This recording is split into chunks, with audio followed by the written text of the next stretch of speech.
Hello everyone, welcome back. Today I'm going to do something completely and utterly different from my usual routine. Usually it's 50p hunts, world coin hunts, check your change, something along those lines. But today I thought, recently I've had, I'm not, I'm not going to say it's fan mail, it's donations. Yeah, okay, it's fan mail. um, from one or two people, and it's been really, really appreciated. And above all, the stuff that's been coming out of the World Coin Hunts has been opening my eyes to potential, how can I put it, interests. Short term, maybe, could be a fad, could be something long term, I don't know. But a quick thanks to Cap for sending me some bits and bobs recently through for the World Coin Hunts, and also to Jamie Frost. Jamie, thanks, mate. Some of you may know him from elsewhere. He's got his own channel. Look him up. I'll put a link in the bottom to him. He sent me some Japanese stuff. It's a bit of back scratching going on. I helped him. He's helped me, and absolutely brilliant, which is what the community is all about. So from his point of view, I sent him all it was from it's a pound coin, an old pound coin, and he produces some nice little plaques with the shield design on the back. But he sent me a lot of Japanese 1 yen. I've already had some, and I sent him a list of what I've already got. So he sent me a few more, which I've added into my little book, and there's quite a few in there now. It's gradually building up.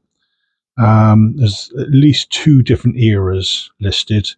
I'm not going to go into the ins and outs of them because I always butcher the Japanese language. Jamie's there to pick me up when I do it wrong. So big thanks again to him. He also sent me through 1 or 2 5 yen. I get these usually from the World Coin Hunts.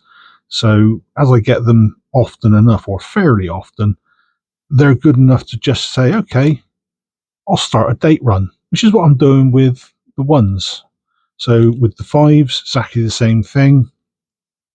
When it comes to others, I've got a couple of 3 10 yens that I've had from coin hunts. There's some 10s, so those are hundreds, those are 10s, and a couple of other 10s down the bottom.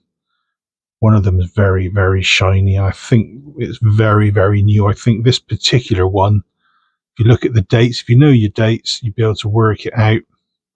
That's year 31 of that particular era. Now, given that particular person, that emperor came into reign 1989. So you're talking 31 years after that, including 1989. So what you're looking at, 2020. So that is how new that coin is. And on top of that, it's one we got from a World Coin Hunt, which is really what kick-started me into deciding to save all these coins. It's which one was that? That was, I can't remember what value that was. It wasn't yen, it was a smaller denomination, but it's from the 1920s. And it was just such a nice little design on the back. I thought, you know what? I'm going to hang on to that one. So, yeah. So I've got a couple of books, 1s, 5s, and so on. So like I say, it's just a video really, just to show you some of the passing interests that I'm gradually picking up on. Now, something we had in a World Coin Hunt recently was this little chappie. Now, this is from the Netherlands. It's made of zinc, and it is for 1 cent. 1943. Now, if you notice as well, being Dutch, normally you get a monarch, you get a crown, you might get a shield. There's none of that on here. That's because these are occupation coins.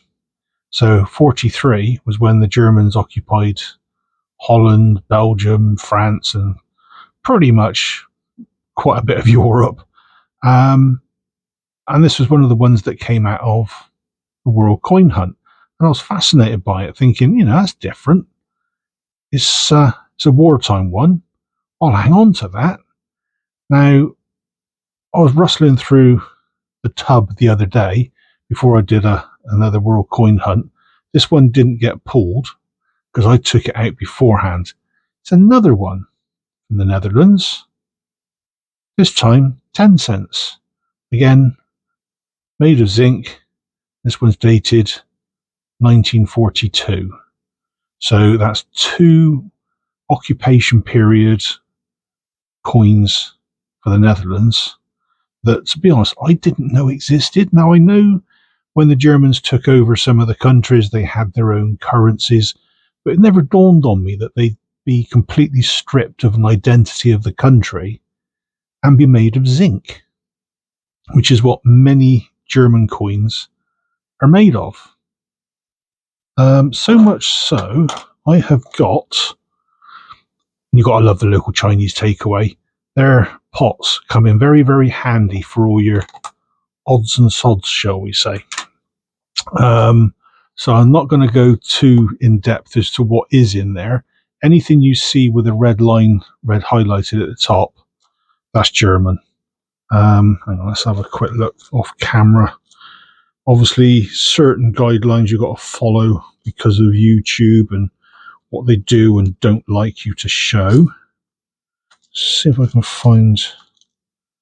Where are we? 5s, 10s. That'll do. That's a 10. Right. What I'll do is I'll blur this bit if I can. But that, got my finger over a certain logo, but there's one there in the middle. That's a 10 Reichspfennig from 1943. So same era.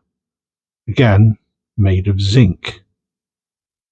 So just goes to show that the Germans, at least they were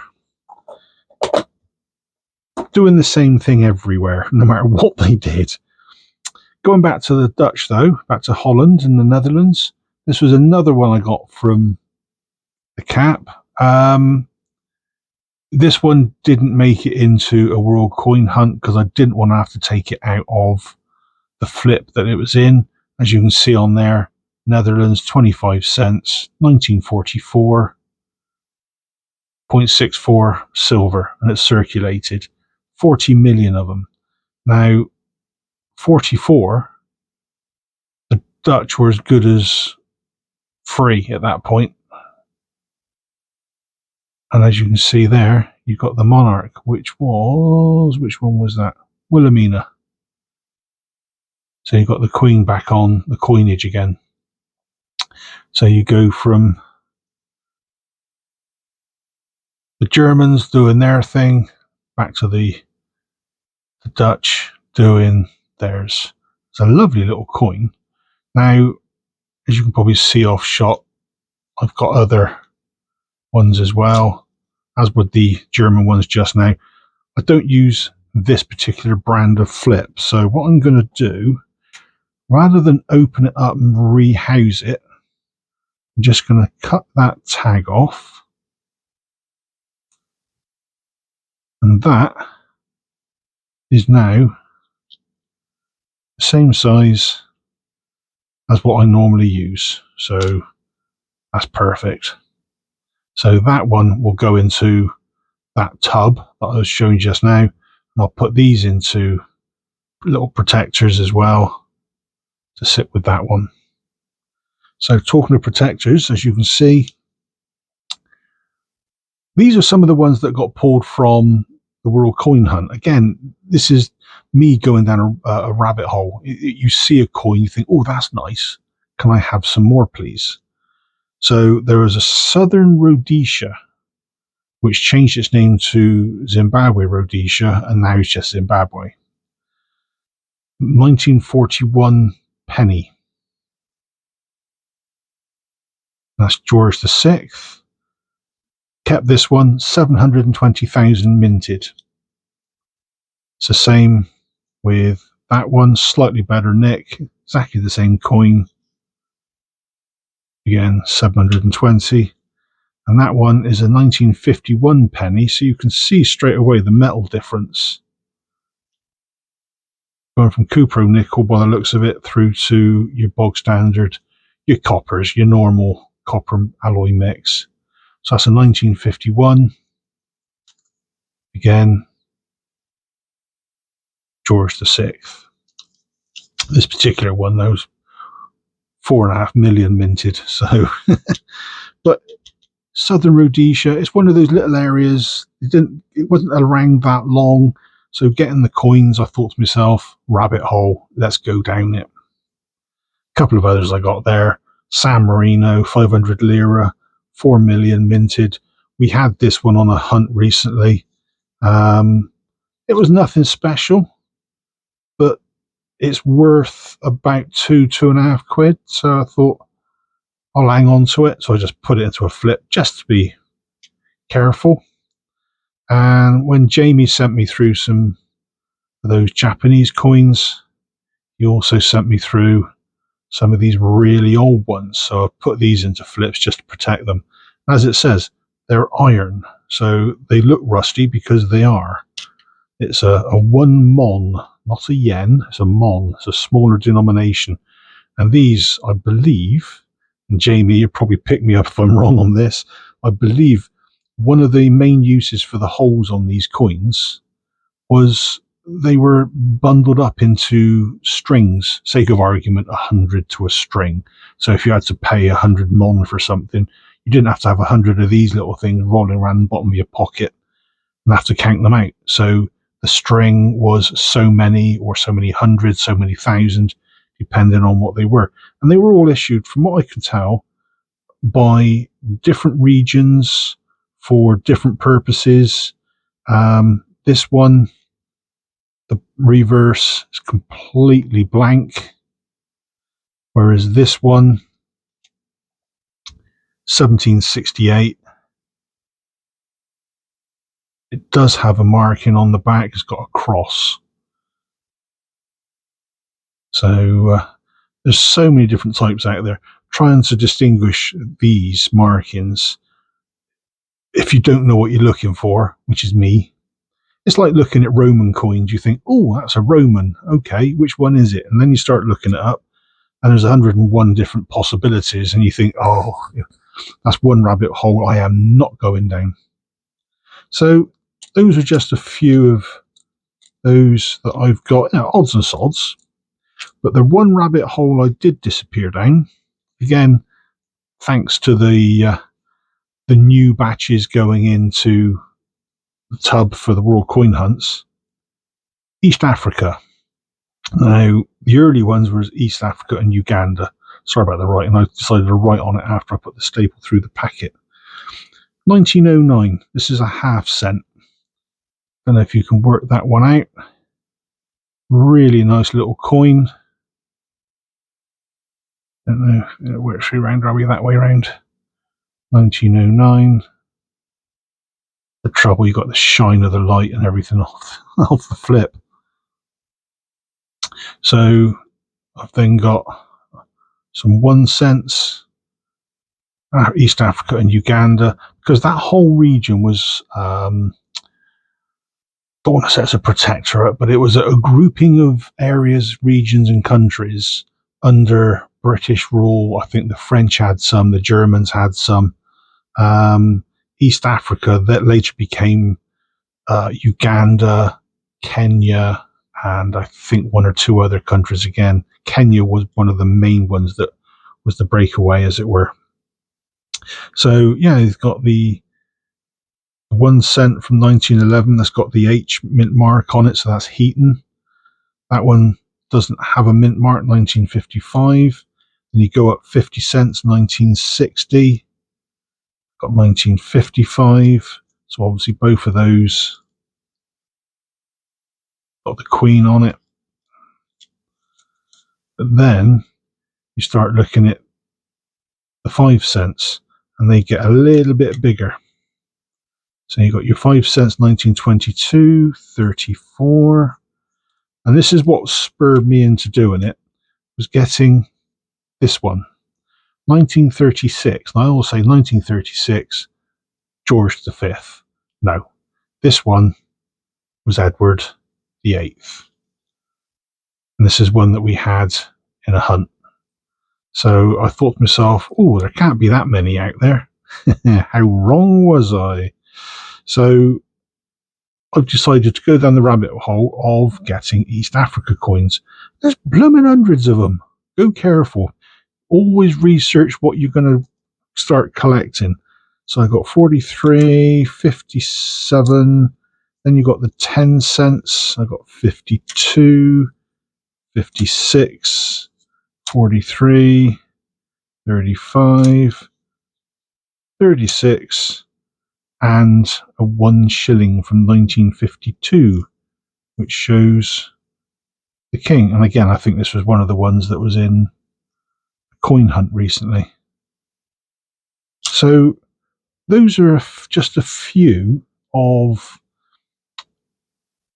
the rabbit holes that I'm going down. I'm trying to avoid them, but the Dutch stuff is interesting. It's because it's such a limited period, there's not that many to get, but they're hard to get because there weren't that many actually produced.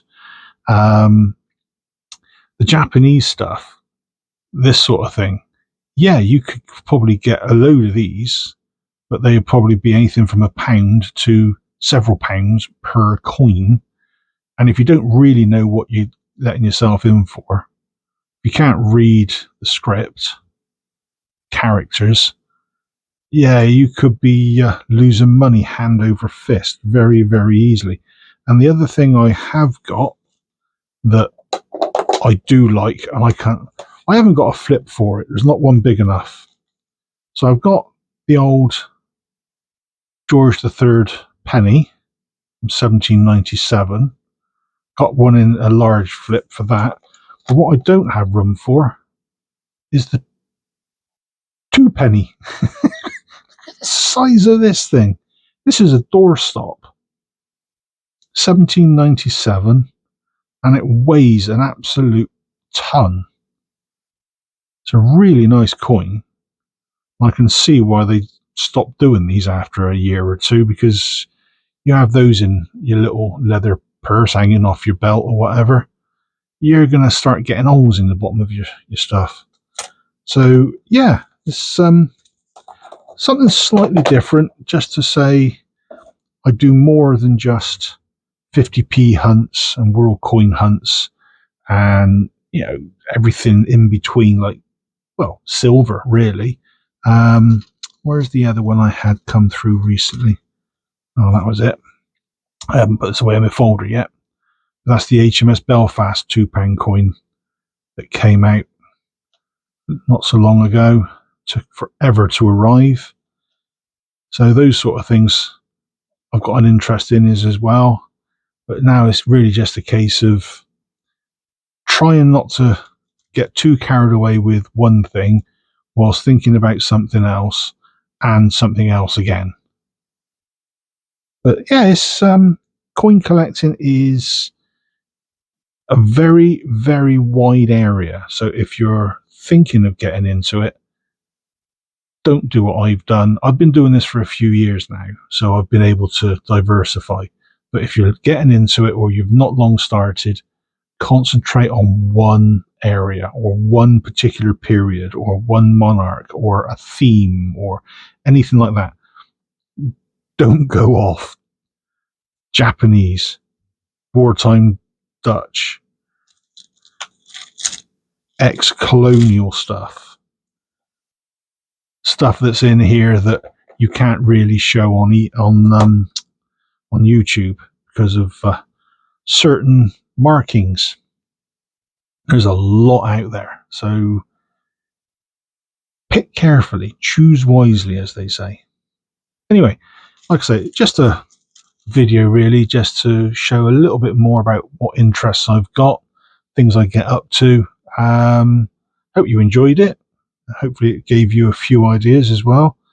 If you did like it, please consider a comment, maybe a like, and above all, a subscribe. Please click that button. It's a big help. And until the next time, folks, I'll catch you then. Take care. Cheers all.